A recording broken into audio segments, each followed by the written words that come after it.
আসসালামু আলাইকুম প্রিয় দর্শক, অন্য মঞ্চের আলাপচারিতায় আপনাদের সকলকে স্বাগত জানাচ্ছি। যমুনা থেকে বিদায় নিয়েছেন প্রধান উপদেষ্টা ডক্টর মোহাম্মদ ইউনূস। মিডিয়ায় যেটা দেখছি যে উপদেষ্টারা এখন পাবলিকদের এড়িয়ে চলছেন। তারা এই পাবলিকদের যে প্রেশার, মবের ভয়ে আছেন। এর মধ্যেই এই ফাইজুল কবির খান তিনি ভাড়া বাড়িতে যাওয়ার সিদ্ধান্ত নিয়েছেন এবং এই উপলক্ষে তিনি একটি ইফতার পার্টির আয়োজন করেছিলেন। সেখানে সাবেক উপদেষ্টারা এসেছিলেন, সেখানে ডক্টর ইউনূসের প্রেস সচিব ডাস্টবিন শফিক ছিলেন, সেখানে দুদকের চেয়ারম্যান ডক্টর মোমেন ছিলেন। সেখানে একটা ভালোই মিলন মেলা হয়েছে। তো সেইখানে ফয়জুল কবির খান একটি মোনাজাতের আয়োজন করেছেন। সেই মোনাজাতটা শোনার পর থেকে আমি মনে যে আপনাদের সাথে শেয়ার না করা পর্যন্ত আসলে আমি স্বস্তি বোধ করছিলাম না। সেই মোনাজাতে প্রায় 10টা পয়েন্ট তারা আল্লাহর কাছে উপস্থাপন করেছেন, আল্লাহর কাছে চেয়েছেন। এটা দোষের কিছু না, রমজান পবিত্র মাস, এখানে হাত তুলে আল্লাহর কাছে চাওয়াই যায়। তো তাদের 4-5টা পয়েন্ট আমি পেয়েছি। তো প্রথম টা একটু বলি। হে আল্লাহ, তুমি বর্তমানে জামাত এবং বিএনপির মধ্যে যে দূরত্ব রচিত হয়েছে, সেই দূরত্ব তুমি ঘুচায়া দাও। এই দুইটি দল একই মায়ের পেটে দুই ভাইয়ের মতো, তুমি তাদের মধ্যে সকল মনোমালিন্য ঘুচায়া দাও। আরো বলেছেন, হে আল্লাহ, আমাদের চিফ অ্যাডভাইজার ডক্টর ইউনূস সাহেব গত 18 মাস অনেক কষ্ট করেছেন। তিনি অনেক কষ্ট করে দেশটা চালিয়েছেন, সরকার চালিয়েছেন। যে কারণ সমূহের জন্য তিনি ব্যর্থ হয়েছে, সেই ব্যর্থতার দায়ভার থেকে তুমি তাকে মুক্তি দাও। হে আল্লাহ, ডক্টর মোহাম্মদ ইউনূস বাংলাদেশের রাষ্ট্রপতি হিসেবে দায়িত্ব পালন করতে চান। তুমি তার এই রাষ্ট্রপতি হবার খায়েশটা পূরণ করে দাও। হে আল্লাহ, আমাদের বিরুদ্ধে ডক্টর ইউনূসের সরকারের সকল উপদেষ্টার বিরুদ্ধে অনেক অনেক অনেক অভিযোগ উত্থাপিত হয়েছে। হে আল্লাহ, আমাদের বিরুদ্ধে অনেক অভিযোগ দুদকে জমা পড়েছে। তুমি এই সব অভিযোগ থেকে আমাদের মুক্তি পাবার তৌফিক দান করো। আরো একটি খুব ইন্টারেস্টিং দাবি তারা আল্লাহর কাছে করেছে, প্রার্থনা করেছে। হে আল্লাহ, এই যে 24 সালের জুলাই আগস্টে যত পুলিশ হত্যা হয়েছে, সেই পুলিশ হত্যার বিভিন্ন তথ্য প্রমাণ সাবেক শেখ হাসিনার সরকারের কাছে জমা হয়েছে। তারা অনেক তথ্য প্রমাণ সংগ্রহ করেছে। হে আল্লাহ, সেই সব তথ্য প্রমাণের সাপেক্ষে যদি বিচার হয় কখনো, তাহলে আমরা অনেকেই ফেঁসে যাব। হে আল্লাহ, সেই সব তথ্য প্রমাণ যেন কখনো আলোর মুখ না দেখে। তো এরকম আরো কিছু মোনাজাত হয়েছে, তারা কেক কেটেছে। এখন এইসব উপদেষ্টাদের বিরুদ্ধে যে অনেক দুর্নীতির অভিযোগ জমা পড়েছে দুর্নীতি দমন কমিশনে, সেই দুর্নীতি দমন কমিশনের চেয়ারম্যান ডক্টর মোমেন স্বয়ং সেই ইফতার পার্টিতে উপস্থিত ছিল। তাহলে এখানে একটা কনফ্লিক্ট অফ ইন্টারেস্ট দেখা যাচ্ছে, যে কারণে মনে করা হচ্ছে যে দুদকের চেয়ারম্যানই তো তাদের লোক, তাহলে সেই লোক কেমনে বিচার করবে? তাহলে কি করণীয়?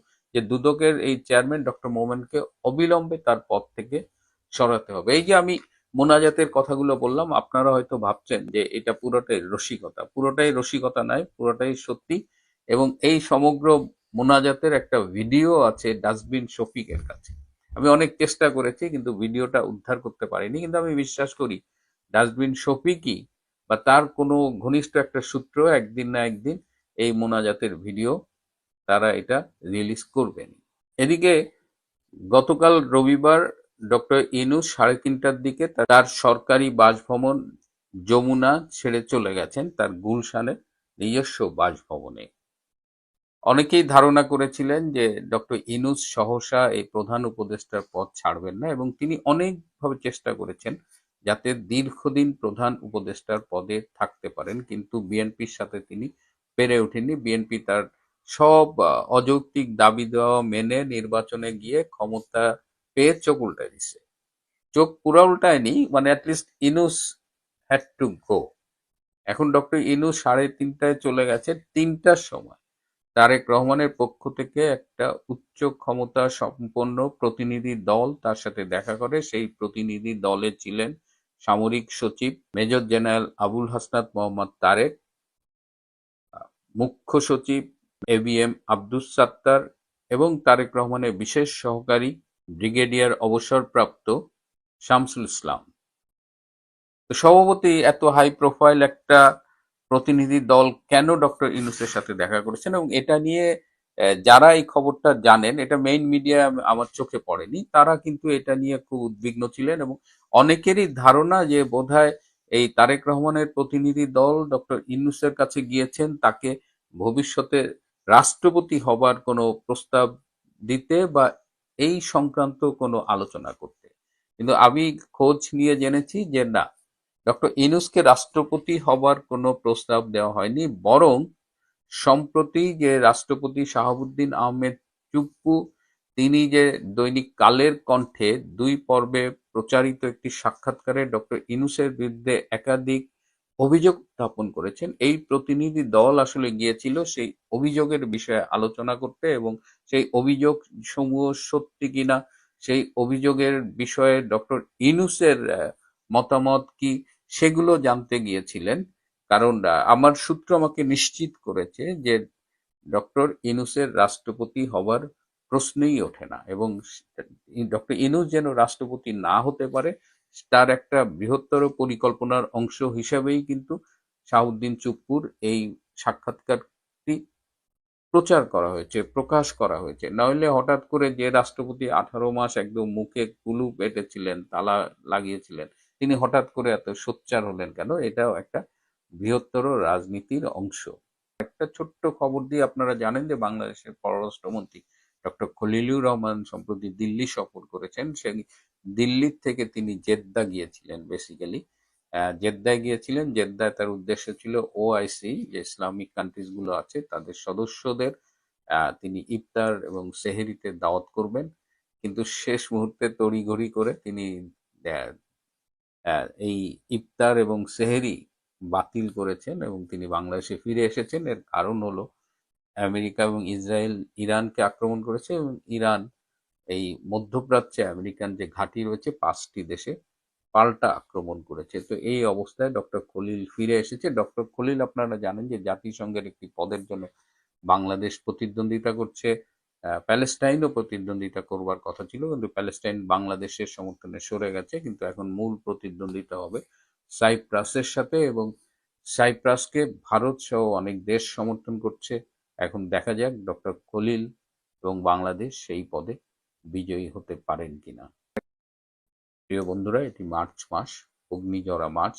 এই মাসেই আমাদের 71 সালে স্বাধীনতা ঘোষণা হয়েছিল। এই অগ্নিঝরা মার্চের শুভেচ্ছা সবাইকে। এগুলি সবই মীমাংসিত ইস্যু জঙ্গিদের কাছে। জঙ্গিরা যদি এই রাষ্ট্র দখল করে রাখে, তারা যদি এটা শাসন করে, এটা মীমাংসিত ইস্যু। আমরা মুক্তিযুদ্ধের পক্ষে শক্তির কাছে এগুলো মীমাংসিত ইস্যু নয়।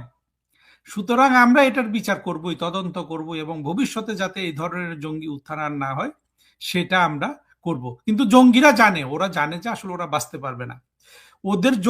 ওদের ইয়েটা আপনার 5 আগস্টের পরেই কিন্তু ফেল মেরে ফেলছে। ফেলটা কি, এটা আমি আগেও বলেছি, এই ধরনের জঙ্গিবাদের উত্থানের পরে আপনার কোটি কোটি মানুষ মেরে ফেলতে হয়, এবং তাজ হাসমির মতো জঙ্গিরা, ইলিয়াস পিনাকি, তাজ হাসমি, ওরা কিন্তু পেছন থেকে তাগাদা দিচ্ছিল সব মেরে ফেলো, সব মেরে ফেলো, এবং অনেকগুলোকে কিন্তু রাস্তায় মব করে মেরে ফেলছে। কিন্তু দেখছে যে এত মানুষকে মারা সম্ভব না, তখনই ওটা ফেল হয়ে গেছে, এবং ওরা সবাই ফাঁসির দড়ি, ওদেরকে তাড়া করে ফিরছে। ইউনূস যদি মরে না যায়, ইউনূস এই সব জঙ্গিরা এরা যদি পালিয়ে যায়, আপনার বঙ্গবন্ধুর যে পলাতক আশা খুনিরা আছে তাদের মতো জীবন যাপন করতে পারে। স্বাভাবিক জীবনের গ্যারান্টি তারা হারিয়েছে। এখন এটা আওয়ামী লীগ ক্ষমতায় আসার জন্য শুধু অপেক্ষা করতে হবে, এবং তার সব চিহ্ন কিন্তু দেখা যাচ্ছে। সাধারণ মানুষ তো যারা অর্থনৈতিক সমৃদ্ধিতে, তাদের কথা ভাবতে শুরু করছে। সুতরাং মাঠ কিন্তু পরিষ্কার হয়ে যাচ্ছে আওয়ামী লীগের জন্য, এবং আওয়ামী লীগ ঠিকই দেখবেন যে অতি সত্বর, সেটা আমি একদিন 2 দিন বললে বা 6 মাস বললে হয়ে যাবে, অ্যাকশনের উপরে নির্ভর করবে, কিন্তু সুদৃঢ়ভাবে বাংলাদেশের রাজনীতিতে প্রতিষ্ঠিত হবে এবং সরকার গঠন করবে। তখন তো আমাদের মূল কাজই হবে 24-এর জঙ্গি উত্থানের সকল অপরাধীকে এবং ইউনূসকে বিশেষ করে এমন দৃষ্টান্তমূলক শাস্তি দেয়া আইনের মাধ্যমে, যাতে ভবিষ্যতে আর কখনো এই ধরনের জঙ্গি উত্থান শুধু বাংলাদেশ কেন, সারা পৃথিবীর কোথাও না হয়। যদি বিএনপি আওয়ামী লীগ একজোটে কাজ করে, একটা ভালো হয়, হতে পারে, যদি সত্যি সত্যি তার, আপনি যে বললেন যে সরকার কেমন চলছে, সরকারের সবাই বলছে যে না তারেক রহমান উদার হয়ে গেছেন, চেঞ্জ হয়ে গেছেন, তাহলে তারেক রহমানের পক্ষে এখন রাষ্ট্রনায়ক হওয়ার একটা সুযোগ এসছে। এই দ্বিদলীয় ব্যবস্থা উনি যেটা অতীতে নষ্ট করছেন সেটা উনি সেটার পক্ষে কাজ করে, আমি এটাতে কোনো সমস্যা দেখি না। আমি বিশ্বাস করি না, কিন্তু বিশ্বাস না করেও বলতে চাই যে আসুন, ফিরে আসুন, তারেক রহমানের প্রতি পরামর্শ দিচ্ছি। হ্যাঁ, আমরা পরামর্শটা দিতে পারি, ফিরে আসুন, অথবা 5 বছর রাষ্ট্র চালাবেন বা ইয়ে চালাবেন। আবার তো কারণ হলো তারেক রহমানের বড় দুর্বলতাটা, তারেক রহমানের বোঝার ক্ষমতা তারেক রহমানের আশেপাশের লোকজনের নাই। সেটা হলো দুটা শক্তি ওনার সাথে নাই, ইতিহাস, সভ্যতা। ইতিহাসের শক্তি, সভ্যতার শক্তি হলো আওয়ামী লীগের সাথে। আওয়ামী লীগ এই শক্তিটা যদি অনুভব করে তাহলে আওয়ামী লীগের জন্য তারেক রহমানকে লাগবে না, কিন্তু যেহেতু সভ্যতা এবং ইতিহাস তারেক রহমানের পক্ষে নাই, আওয়ামী লীগকে তারেক রহমানের লাগবে। আপনি দেখেন এনারা কিন্তু 1 সপ্তাহ 2 সপ্তাহের মধ্যে কিন্তু মন্ত্রীদের কথাবার্তায় বুঝতে পারছেন যে এই দেশকে অর্থনৈতিক সমৃদ্ধি দেওয়ার সক্ষমতা তাদের নাই। আপনার ইয়ে কি বলেছে, আপনার টুকু, শেখ সেলিম সাহেবের বিআই টুকু বলেছে যে লোডশেডিং ভালো, ঋণ ভালো না, অর্থাৎ এদের কোনো ভীষণই নাই। শেখ হাসিনা ছাড়া আপনি কিভাবে কি করবেন? না না না, কিভাবে কি সম্ভব সেটা? অর্থাৎ এই ধরনের লোকজন, আমরা আওয়ামী লীগকে কত গালিগালাজ করছি, আমি আপনার শোতে করি ইয়ে করি, দেখুন আমি এটা কিন্তু ইউনূসের সময়ও বলেছিলাম, আওয়ামী লীগের সবচেয়ে অযোগ্য মন্ত্রীটাও দেখা যাচ্ছে যে শুধু ইতিহাস এবং সভ্যতা তাদের পক্ষে থাকার কারণে এই যে বিএনপির অত শিক্ষিত বা ইউনূসের এই যে পিএইচডি ধারী ডাকাত দল সবার চেয়ে কিন্তু তারা ভালো করেছে। তারা যে জায়গাটা করে নাই সেটা এখনো বিদ্যমান। তারা তাদের কথাগুলো সেন্সিবল ওয়েতে, অর্থাৎ সংবেদনশীলতার সাথে জনগণের কাছে পৌঁছাতে পারে নাই। কারণ হলো এখানে দুটো, একটা হলো সংবেদনশীলতার আপনার অনুশীলনে তাদের ঘাটতি ছিল, আর সারা বাংলাদেশকে মৌলবাদের চাদরে ঢেকে দেওয়া হয়েছে মৌলবাদীদের দ্বারা। ওই জায়গাটা আওয়ামী লীগ পিনেট্রেট করতে পারে নাই, ওই পর্দাটা সরাতে পারে নাই, ওই পর্দাটা কাটার জন্য আওয়ামী লীগ কোনো কাজ করে নাই, বা যা কিছু করেছে সেটা ভুল হয়েছে, সেই ভুলটা সংশোধন করতে হবে। কিন্তু ইতিহাস, সভ্যতা, এই দু শক্তি তো আওয়ামী লীগের সাথে রয়ে গেছে। আওয়ামী লীগ ওইটা এই দুটো জোরেই কিন্তু স্বয়ং সম্পূর্ণ। তারেক রহমান কিন্তু স্বয়ং সম্পূর্ণ না। তারেক রহমানের আপনার মানে পক্ষে যদি কোনো সত্যিকারে জ্ঞানী মানুষ থাকে, আমি মনে করি তারা তারেক রহমানকে এই কথাগুলোই বলবেন, এবং তাতে যদি একটা ইনক্লুসিভ সমাজ গড়ে ওঠে, তারেক রহমান যদি জঙ্গিবাদ বিরোধী, মৌলবাদ বিরোধী শক্তিকে, সভ্যতা বিরোধী শক্তিকে, ইতিহাস বিরোধী শক্তিকে যদি না বলে, এবং সেই ঐক্যমত্য যেটা হওয়ার কথা ছিল, আপনি তো অনেক জানেন বাড়ি ভাই, এরশাদ সরকারের পরে কিন্তু, এরশাদের পতনের পরে এই ধরনের কথাবার্তা হয়েছিল, কি কি জানি হয়েছিল আমরা জানি, সেগুলা রক্ষা করা হয় নাই। নতুন করে আবার সুযোগ এসছে, সেটা যদি করা হয় তাহলে বিএনপির সমর্থকরা সমাজে আপনার মূল ধারায় ফিরে আসবে, সেখানে মুক্তিযুদ্ধকে সবাই সম্মিলিতভাবে শ্রদ্ধা জানাবে। আজকে তারেক রহমানরা যেভাবে লুকোচুরির মাধ্যমে জানাচ্ছেন, এইভাবে জানানোর দরকার নাই। কিংবা আওয়ামী লীগের তরফ থেকেও জিয়াউর রহমানকে নিয়ে অযথা আপনার গালিগালাজ করার দরকার নাই। হ্যাঁ, আমরা জানি যে জিয়াউর রহমান বঙ্গবন্ধু হত্যাকাণ্ডের পেছনে কর্নেল রশিদরা, যেটা আমরা পাবলিক ডোমেইন থেকে জানি যে গিয়েছিল, উনি কিছু করেন নাই। ঠিক আছে, এখন উনি ওই ষড়যন্ত্র যুক্ত ছিলেন, নিয়েছিলেন, সেগুলো বড় করে না দেখে আমি তো বলবো যে শফিউল্লাহও কিছু করে নাই। শফিউল্লাহকে তো বঙ্গবন্ধু ফোন করেছিল, শফিউল্লাহ এসে উচিত ছিল না আপনার কর্নেল জামিলের মতো এই 32 নম্বরের সামনে মরে যাওয়ার? সে তো মরে যায়নি, তো এরা সবাই সবাইকে রক্ষা করছে, মানে এরা সবাই কিন্তু পিছিয়েছে। বঙ্গবন্ধু কন্যা সবকিছু হজম করেছেন, আমাদেরকে কিছু কিছু ইতিহাস হজম করতে হবে, করে আমাদের একটা দ্বিদলীয় ব্যবস্থা কায়েম করা যেতে পারে। এটা শুধু বিএনপি এবং তারেক রহমানের সদিচ্ছার উপর নির্ভর করছে। আপনি যে বলছেন তারেক রহমান কেমন চালাচ্ছে, তারেক রহমান যদি ওই সদিচ্ছাটা দেখাতে পারেন, তাহলে আমি বুঝবো যে তারেক রহমান জ্ঞানী হয়েছেন, পরিবর্তিত হয়েছেন, একজন সত্যিকারের রাজনৈতিক নেতা হয়েছেন। আর যদি উনি ওই যে শার্ট খোলা রেখে ওই তারপরে আপনার এই যে চুপ্পু, কাপুরুষ চুপ্পুর সাথে ওই হ্যান্ডশেক করে, তারপরে আপনার ওই কাপড়, কম দামি কাপড় পরে, ছোট গাড়িতে চড়ে ইমরান খানের এই সব জিনিস করেন, এগুলাতে কিচ্ছু এসে যায় না। দিস ইজ আপনার মানুষের দরকার শান্তি, প্রগতি, আপনার মানুষের দরকার অর্থনৈতিক সমৃদ্ধি, মানুষের দরকার এই জঙ্গিবাদ মৌলবাদ থেকে মুক্ত হওয়া। জঙ্গিবাদ মৌলবাদ যতদিন এখনো কিন্তু এই এই যে যে জঙ্গি কোয়ালিশনের মধ্যে তো ইলেকশনটা হলো, সেই কোয়ালিশনের মধ্যে সবকিছু ঘুরপাক খাচ্ছে। ওই ওই প্রগতি বিরোধী শক্তি, স্বাধীনতা বিরোধী শক্তি, মৌলবাদী শক্তি কিন্তু এখনো ওই ওই ইয়ের সাথেই আছে, তারেক রহমান সাহেবের সাথেই আছে। ওনার বিরোধী দল হলো মৌলবাদী জঙ্গি, মানে সব একেবারে সভ্যতার আপনার অন্ধকারাচ্ছন্ন অংশটা কিন্তু ওনার বিরোধী দল, সেখানে কোনো আলোকিত মানুষ নাই। এটা নিয়ে তারেক রহমান, আমি যেটা বুঝি সেটা হলো, ভাই আমি যুক্তিতে বুঝি, আমি অন্য কোনো কিছুতে বুঝি না। যুক্তি বলে তারেক রহমান এইভাবে চললে, উনি কিছু আই ওয়াশ করলে ওনার ওনার ফেল হওয়া কিন্তু অবধারিত। কারণ ইতিহাসের শক্তি, সভ্যতার শক্তি আহরণ না করলে আপনার কেউ টিকে থাকতে পারে না। টিকে থাকলেও পেছনের দিকে যায়, রাষ্ট্রকে পেছনের দিকে নেয়, নাগরিকদের পেছনের দিকে নেয়, আপনার সমৃদ্ধি থেকে দারিদ্র্যের দিকে নিয়ে যায়। সেগুলো করবেন তারেক রহমান, এর বেশি কিছু হওয়ার কোনো সুযোগ নেই। আরেকটা জিনিস আমাদের মনে রাখতে হবে, এরা কিন্তু স্রেফ অপরাধী। আপনার 2024-এ যেটা হয়েছে সেটা হলো এই জঙ্গি উত্থানে জঙ্গিরা, আজকে দেখা যাচ্ছে, আমরা আরো নতুন তথ্য পাচ্ছি, শত শত জঙ্গি আপনার সব ধরনের খুন খারাপের কিন্তু কনফেশন দিয়েছে। হ্যাঁ, আপনার ইউনুস নিজে কনফেশন দিয়েছে। ইউনুসের একটা ভিডিওতে সে বলছে যে তুমি গ্রামে আওয়ামী লীগ গুলাকে মারো না কেন, মানে কথাটা ট্রান্সলেট করলে, আমি শহরের গুলাকে মারি, তুমি গ্রামের গুলাকে মারো না কেন। সুতরাং এরা কেউ কিন্তু আপনার সন্ত্রাসী নতুন যেগুলা বয়সে কম, এরা তো বাঁচতেই পারবে না। বঙ্গবন্ধুর খুনিরা 40 বছর 35 বছর আপনার নিরাপদে ঘুরছে, পার্লামেন্ট সদস্য হয়েছে, বাংলাদেশের রাজনৈতিক দল করছে, কিন্তু শেষ পর্যন্ত তাদেরকে ফাঁসির দড়ি পড়তে হয়েছে তো। আর সেখানে তো আপনার ওই যে শেখ ফরিদ বলেছেন যে সেগুলো তো তেমন মানে অনেক জটিল ছিল। আর এখন তো সব ডিজিটাল যুগে সব কিছু ধারণকৃত, সব আপনার আত্মস্বীকৃতি ধারণকৃত।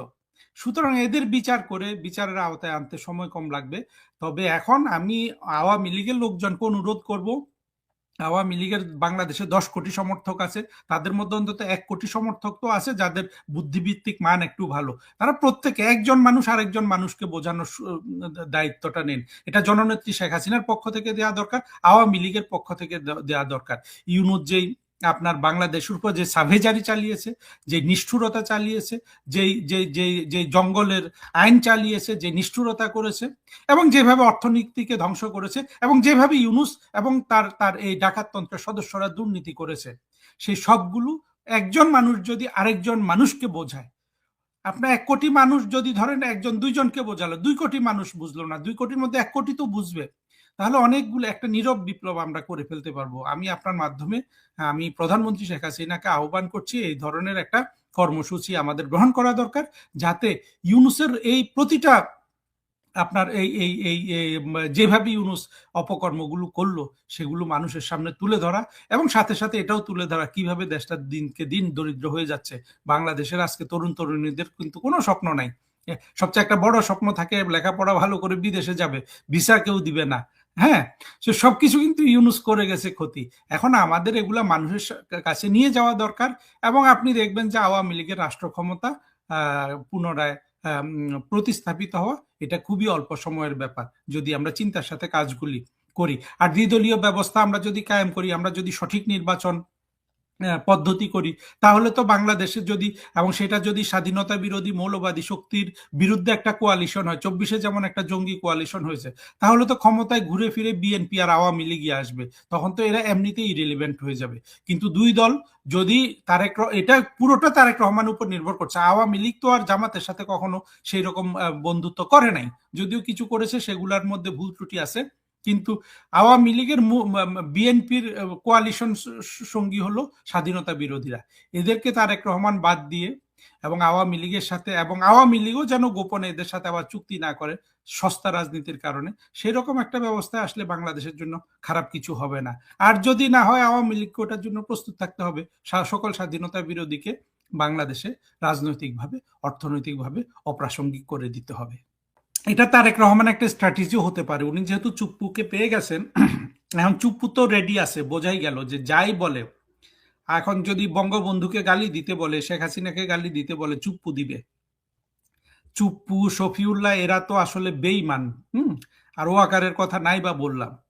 দিক, তাতে কিছু এসে যায় না। কিন্তু আওয়ামী লীগের লোকজনের চুপ্পুকে নিয়ে আহ্লাদ দেখে আমার কষ্ট হয় যে মানুষগুলোর কোনো আপনার বুঝতে পারে না যে সে একটা সাক্ষাৎকার দিল, সেখানে তাকে যে একটা চাকর থেকে রাষ্ট্রপতি বানিয়েছে, সেই শেখ হাসিনার কথা নাই, বঙ্গবন্ধুর কথা নাই। সে এই লোক দেখেন কত বড় বদমাশ ছিল, কি পরিমাণ নির্লজ্জ ভাবে বলছিল যে আমি শেখ হাসিনার চরণ ধুলাটা আর পাচ্ছি না। সে কিন্তু সাক্ষাৎকারে মনে হলো যে সে আওয়ামী লীগকে চেনে না। প্রশ্ন তো করা লাগে না, আপনি কি আমাকে সব প্রশ্ন করেন বাড়ি ভাই? আমি তো আমার কথাগুলো তুলে নিয়ে আসি, আমি তো বলার চেষ্টা করি, তাই না? সাংবাদিকের প্রশ্ন করবে, সাংবাদিকরা তো এখন সবাই তারেক রহমানকে খুশি করার জন্য যা যা করবে। কোথায় জানি দেখলাম যে চুপ্পু এটা নিজের এই ইন্টারভিউ বোধহয় মেকানাইজড, অর্থাৎ তারেক রহমানের কোনো একটা পলিসির অংশ হতে পারে সেগুলা। মোট কথা হলো চুপ্পুর ভূমিকা রাখার সুযোগ ছিল আপনার 5 অগস্ট, 6 অগস্ট, 7 অগস্ট। চুপ্পু তো কিছু করে নাই। এখন চুপ্পু ভালো কি করলো মন্দ কি করলো এগুলো আসলে আমাদের কিচ্ছু এসে যায় না। চুপ্পুকে সংসদে, চুপ্পু এর আগেও কিন্তু শেখ হাসিনার ফ্যাসিস্ট মেসিস্ট বলে কিন্তু কাগজ বের হয়েছে। ও তো বলে যে আমি বাণী দিতে পারিনি, বাণী দিয়েছে এবং বাণীতে এগুলো লিখেছেও। তো সুতরাং আমরা কেন অবাক হচ্ছি চুপ্পু ওই ওই ওই কথাগুলো বলবে না? চুপ্পুর সেই সাহস তো নাই। থাকলে চুপ্পু তো আপনার রাষ্ট্রপতির পদটা ছেড়ে দিত, মেরে ফেলতো না, কিচ্ছু করতো না ওকে। কিন্তু সে নিজের আরাম আয়েশের জন্য থেকে গেল। পর্যবেক্ষণ হলো যে সাখাওয়াত সাহেব হলো আপনার মানুষ, একটা ছোট্ট একটা উপন্যাস আছে, নাম হইল মিস্টার জ্যাকিল অ্যান্ড ডক্টর হাইড, এক লোকের দুইটা চরিত্র। অর্থাৎ ডক্টর হাইড খুব ভালো, মিস্টার জ্যাকিল খুব খারাপ। এই সাখাওয়াত লোকটা ওই ধরনের। সাখাওয়াত লোকটাকে আপনার কোনোভাবেই তাকে নিয়ে আপনি কিছু করতে পারবেন না। কিছু কিছু সত্য বলে, আবার সময় সময় মিথ্যা বলে, অর্থাৎ মিথ্যা এবং সত্যের মিশ্রণ। এই লোকের কি কোনো ব্যক্তিত্ব আছে? সে তার স্বীকারোক্তিতে যেভাবে তাকে অপ্রাসঙ্গিক করে ফেলেছে জঙ্গিরা এই ইউনূসের গভর্নমেন্টে, সে তো ফিরে আসে না, সে ওই লোভ লালসায় থেকে গেছে। এখন সে কথা বলছে এগুলো আর্মির লোক বলে, আর্মির লোককে কেউ কিছু করে না, এরা বাংলাদেশে থাকতে পারবে ভবিষ্যতে। এই কিন্তু যে দেখেন, সে কিন্তু এর মধ্যে বলছে যে সব দিল্লি কেন্দ্রিক। আমাদের এই দিল্লি কেন্দ্রিক একটা কথা ছিল তার তার তার ইন্টারভিউতে। আমি মানে যেটা গুরুত্বপূর্ণ ওইটা নিয়ে আলোচনা করছি। সে তো বলেছে ওগুলা ঠিক আছে, এই মিথ্যাটা সাখাওয়াত বলে দিচ্ছে। অথচ শেখ হাসিনাই একমাত্র রাষ্ট্রনায়ক বাংলাদেশের। দিল্লি বলুন, ওয়াশিংটন বলুন, চীন বলুন, যাদের কাছ থেকে ফিয়ার্সলি একেবারে আপনার অত্যন্ত তীব্রভাবে দেশটাকে নিজের হাতে রেখেছে, কারো হাতে বিক্রি না করে। হ্যাঁ, সবার থেকে লাভ নেয়ার চেষ্টা করেছে। কিন্তু এই জঙ্গিরা, মৌলবাদীরা এই যে 50 বছর ধরে বলে আসে হিন্দু ঘৃণা, ভারত ঘৃণা ছড়াচ্ছে এবং সব ভারতের কাছে বিক্রি করে দিছে, ওই বেটা ওইটাই বলছে যে সব দিল্লি কেন্দ্রিক। আমাদের আসলে এই জায়গাটাই কাজ করতে হবে এবং প্রত্যেকটা মানুষের এই যে একটা অসুস্থ মানসিকতা তৈরি করে ফেললো। সাখাওয়াত যখন বলে সবকিছু দিল্লি কেন্দ্রিক, সাখাওয়াত তো সুস্থ মানুষ না। কোনো সুস্থ মানুষ তো এই ধরনের প্রপাগান্ডা গিলতে পারে না। অর্থাৎ বাংলাদেশের পুরো সমাজটাকে জঙ্গিরা, মৌলবাদীরা, পিনাকিরা, ফরাদ মজাররা অসুস্থ করে ফেলছে। যে কোনো প্রমাণ না থাকা সত্ত্বেও বাংলাদেশের মানুষ বিশ্বাস করে সবকিছু দিল্লি কেন্দ্রিক শেখ হাসিনার সময়। এখন এই দিল্লি কেন্দ্রিক বিষয়টাকেই স্বাভাবিক করতে হবে, আমাদেরকে ওই জায়গায় ফিরে আসতে হবে। এখানে ভারতের প্রজ্ঞা নাই, আওয়ামী লীগের প্রজ্ঞা নাই, প্রজ্ঞার সূচনা করতে হবে। কিন্তু এই অসুস্থ সাখাওয়াতকে আর সুস্থ করার সুযোগ নাই। বাংলাদেশের তরুণ তরুণীদের কাছে বাংলাদেশের গল্প, আওয়ামী লীগের সাফল্যের গল্প নিয়ে যেতে হবে। দেখুন, সাখাওয়াত একটু সত্য বলে আবার তার কোন জায়গায় ক্ষতি হয়েছে ভেবে বলে, অর্থাৎ সেও কিন্তু তার কথা ঘুরাচ্ছে। তখন একটা বলেছে, এখন আরেকটু ঘুরিয়ে বলছে, অর্থাৎ সে সাহস করে সব সত্য বলার সুযোগ নাই। কিন্তু দেখেন, এটা সাখাওয়াতের এই বলা না বলায় কিছু এসে যায় না। এটা প্রতিষ্ঠিত যে 2024-এর এই জঙ্গি উত্থানে জঙ্গিরা মানুষ মেরেছে, জঙ্গি মেরেছে। যেমন আপনার মুগ্ধ একটা জঙ্গি ছিল, তারপরে আবু সাইদ একটা জঙ্গি ছিল, এদেরকে মেরে ফেলছে, অনেককে মেরে ফেলছে। এবং আমাদের যেটা করণীয় ভবিষ্যতে, প্রতিটা লাশকে, আমি আরো একটা টক শোতে আরেকজন ভাইকে বলতে দেখলাম এবং যেটা আমি সমর্থন করি, প্রতিটা লাশকে তুলতে হবে, যত বছর পরে হোক। প্রতিটা লাশকে তুলে এনে যতটা বৈজ্ঞানিকভাবে তথ্য সংগ্রহ করা যায় পরীক্ষা করে করতে হবে যে কি হয়েছিল সত্যিকারের 2024-এ যেখানে জাতিসংঘ মিথ্যা কথা বলেছে, সারা পৃথিবী ইউনূসের দ্বারা প্ররোচিত হয়ে মিথ্যা কথা বলেছে, আমাদের মুক্তিযুদ্ধের পক্ষের শক্তির উপর এই দায় বর্তায় যে 24শে জঙ্গি উত্থানের প্রকৃত সত্য বাংলাদেশের মানুষকে আপনার খাঁটি এবং নির্ভেজাল তদন্তের মাধ্যমে সত্য তুলে এনে মানুষকে জানানো। আসসালামু আলাইকুম। আপনাদেরকে একটা খুবই গুরুত্বপূর্ণ আলোচনায় স্বাগত জানাচ্ছি আমি আতিক রহমান পুরিয়া। বাংলাদেশের রাজনীতিতে ডক্টর ইউনূস এমন একটা প্যাচ লাগিয়ে দিতে চেয়েছিলেন। একটা জিয়াউর রহমানের একটা কোট বলে না যে I make politics difficult for the politician. Ziaur Rahman কিছুটা করে গিয়েছিলেন, কিন্তু ডক্টর ইউনূসের খায়েশ ছিল এটা আগামী 100 বছরের জন্য বাংলাদেশের রাজনীতিবিদদের জন্য রাজনীতিটা টাফ করে যাওয়া। তার সেই আশা যে দুরাশা হচ্ছে তার একটা প্রমাণ দেওয়ার জন্য আজকে আমি বসেছি আপনাদের সঙ্গে। প্রমাণ ঠিক বাস্তবিক অর্থে কাঠখোট্টা প্রমাণ এই মুহূর্তে 100% না হলেও আপনাদেরকে আমি ধারণা দিতে পারবো এবং আপনারা বুঝবেন। আমি যদি বলি যে জুলাই সনদ এবং গণভোট যে মেইন এজেন্ডাটা ডক্টর ইউনূস বাস্তবায়ন করতে চেয়েছিল বাংলাদেশের রাজনীতিতে ওই 100 বছরের জট লাগানোর জন্য, সেটার মুখে ছাই পড়ছে। আপনারা কি বিশ্বাস করবেন? না। বিএনপি গভর্নমেন্ট সংসদে বসে ওই যে বলি না যে আওয়ামী লীগ নিষেধাজ্ঞা বিএনপি কলমের খোঁচায় প্রত্যাহার করবে না, এই দায় বিএনপি কাঁধে নেবে না। জুলাই সনদ এবং গণভোট এটার দায় বিএনপিকে নিতে হবে না। এটা অটোমেটিক্যালি যেভাবে করেছে ডক্টর ইউনূস, এই গণভোট বাংলাদেশের সংবিধানে নাই। আর কিচ্ছু লাগে না তো, আর কিছু লাগে না। গায়ের জোরে ইউনূস এই গণভোটের আয়োজন করেছে। এই বাংলাদেশের গরিব দেশের 2-4-500 কোটি 411 কোটি টাকা শুধু এটার প্রচারের পেছনে খরচ করেছে, তার হাঁ পাশ করানোর জন্য। তারপর গণভোটের আয়োজনের খরচ তো আছে। এই গরিব দেশের উপরে সেই বোঝাটা চাপিয়েছে, যেটা বাংলাদেশের সংবিধান নাই। সংবিধানে যেটা নাই, আপনি চাইলেই কোনোভাবে ডক্টর ইউনূস যে গায়ের জোরে করেছে, আপনিও যদি গায়ের জোরে সংবিধানে এটা সম্পৃক্ত করতে চান, যেটা এখন জামাতে ইসলামী এবং এনসিপি চাচ্ছে, সেটা ধূপে টিকবে না বাংলাদেশে। ওই যে লং টাইম 100 বছরের একটা প্যাচ লাগানো, এই প্যাচটা লাগানোর জন্যই জামাত এবং এনসিপি কে ডক্টর ইউনূস রেখে গিয়েছে এবং তাদেরকে দিয়ে এই ঢোল বাজিয়েই যাচ্ছে যে সংবিধানে জোর করে তার এই গণভোট ঢুকাতে হবে। একইভাবে এই সংবিধানে তারা এই জুলাই সনদ সে বাংলাদেশের মানুষকে দ্বিধা বিভক্ত করে একটা অংশের তার পছন্দের কিছু রাজনৈতিক লোককে, কিছু রাজনৈতিক দলও বলবো না, কিছু লোককে, এবং সেখানে বিএনপি থাকতে বাধ্য হয়েছে। বিএনপি জুলাই সনদের কিন্তু পক্ষে ছিল না, বিএনপি গণভোটের পক্ষে ছিল না। সে শুধু জাতীয় নির্বাচনটা আদায়ের কৌশল হিসাবে সে ওই ঐকমত্য কমিশনে গিয়েছে, মতের বাইরে। সে ঐকমত্য কমিশনে গিয়ে দফায় দফায় মিটিং করেছে, কিন্তু বিএনপির ভেতরে প্ল্যান ভিন্ন ছিল। এটা বিএনপিও জানতো, আমরাও জানি, এবং এখন বাস্তবতা প্রমাণ করছে। এই জুলাই সনদ আপনি বাইরে রেডি করে একটা অনির্বাচিত অসাংবিধানিক সরকার প্রস্তুত করে সেটাকে লিখে দিয়ে গেল শুধু যে আপনাকে এটা কবুল বলিতেই হইবে। জাতীয় সংসদ, আমাদের সংবিধান এত দুর্বল এবং এত ঠুনকো না। এই সংবিধান এই জুলাই সনদ মানতে বাধ্য নয়, এবং যে কারণে বিএনপির মতো একটা দল, বিএনপি জামাত ইসলামের মতো কট্টরপন্থী দল নয়, ডানপন্থী দল নয়, অন্তরে ওই শরিয়া আইন আর বাহিরে সংবিধান এই পর্যায়ের দল নয়। ফলে বিএনপি এখন আর সেই জামাতের মতন, ডক্টর ইউনূসের মতন জোর করে আমাদের সংবিধানের প্রতি এই জুলাই সনদ চাপাতে পারে না। এখন ওই যে কৌশল, বিএনপিকে কৌশল অবলম্বন করতে হবে। বিএনপিকে অপেক্ষায় থাকতে হবে, কেন হয়তো বেশি দিন না, বেশি সময় না। বিএনপিকে বেশি সময় অপেক্ষার কোনো সুযোগ নেই। বাংলাদেশের উচ্চ আদালত এখনো আছে। বাংলাদেশের সংবিধান এবং উচ্চ আদালত এমন একটি ব্যালেন্সিং পাওয়ার, এই উচ্চ আদালত কখনোই চূড়ান্ত পর্যায়ে গিয়ে অন্যায়কে মেনে নিতে পারে না।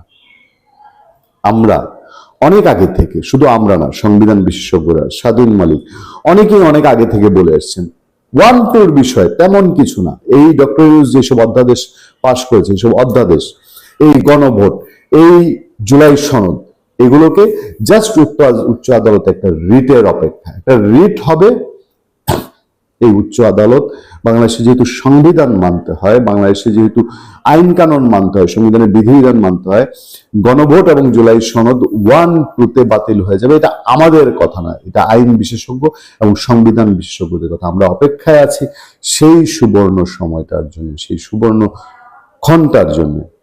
একই অবস্থা হবে এই আন্তর্জাতিক অপরাধ ট্রাইব্যুনালের। আমি নিশ্চিত করে আপনাদেরকে বলতে পারি, বিএনপি সরকারের সামনে এই আন্তর্জাতিক অপরাধ ট্রাইব্যুনাল যেটা ডক্টর ইউনূস সাজিয়ে পরিয়ে রেখে গেছে, সেটাকে পুরা খোলনলচা বদলে ফেলতে হবে বিএনপি গভর্নমেন্টের। এছাড়া বিএনপি গভর্নমেন্টের সামনে কোনো ওয়ে নেই, কারণ এই আন্তর্জাতিক অপরাধ ট্রাইব্যুনালও উচ্চ আদালতে রিটের সম্মুখীন হবে।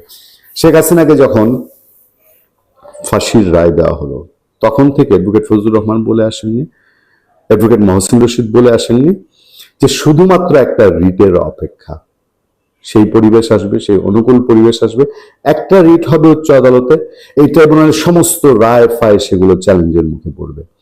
এবং এইটাই আমাদের আইন বলে, এইটাই আমাদের সংবিধান বলে। ফলে আমি এই মেসেজটা আপনাদেরকে আজকে দেওয়ার জন্য এই আলোচনার সূত্রপাত করা। জুলাই সনদ এবং গণভোট, আমাদের কাছে যতটুকু খবর, বাংলাদেশে 1-2 না, একাধিক সারা দেশে পরিচিত লয়াররা, আইনজীবীরা, সুপ্রিম কোর্টের বাঘা আইনজীবীরা, তারা সংবিধান এবং বাংলাদেশে আইন আদালতের এই অপমান তারা সহ্য করতে পারছেন না। যে গণভোট নাই সংবিধানে, তারপর জোর করে ডক্টর ইউনূস সেটা উদযাপন করে গেছে, সেটা চাপিয়ে দিয়ে গেছে জাতির উপর। এইসব বিষয়ে উচ্চ আদালতের দ্বারস্থ হওয়ার জন্য আমাদের দেশ সেরা খ্যাতিমান আইনজীবীরা এখন মুখিয়ে আছেন। আমরা তাদের তৎপরতার দিকে চোখ রাখতে চাই। ভালো থাকবেন, সুস্থ থাকবেন। আপনাদের সাথে আমি আতিক রহমান পূর্ণিয়া।